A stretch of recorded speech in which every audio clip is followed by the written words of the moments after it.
Šodien mēs jums parādīsim, kā ātri un droši samontēt alumīnija torni. Ņemiet vērā, ja jums vajag uzbūvēt alumīnija torni ar pāraugstumu, tad sāciet ar metrīgo rāmu. Bet ja jums ir nepieciešams nepāraugstums, tad sāciet ar 2-metrīgo rāmu. Tūliņ parādīšu, kāpēc tā.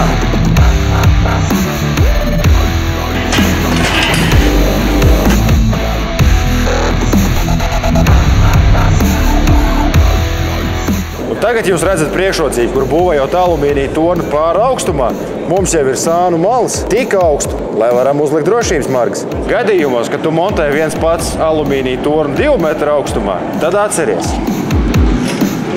Ja tu liksi horizontāli šādi, tornis šķiepsies. Ja tu viņu uzliksi pie sānu malas, viņš brīvi stāvēs un tu varēsi iet pakaļ nākamajai detaļai. Pirms turpināsim būvēt alumīnija torni augstāk par esošajiem 3 metriem, mums vispirms ir jāuzliek atbalsts.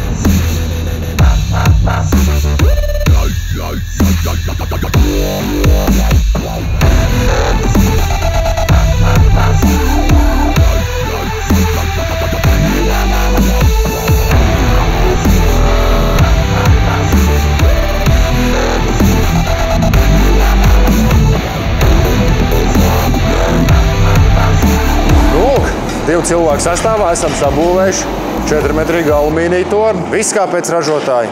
Montāžas un lietošanas instruktāžu.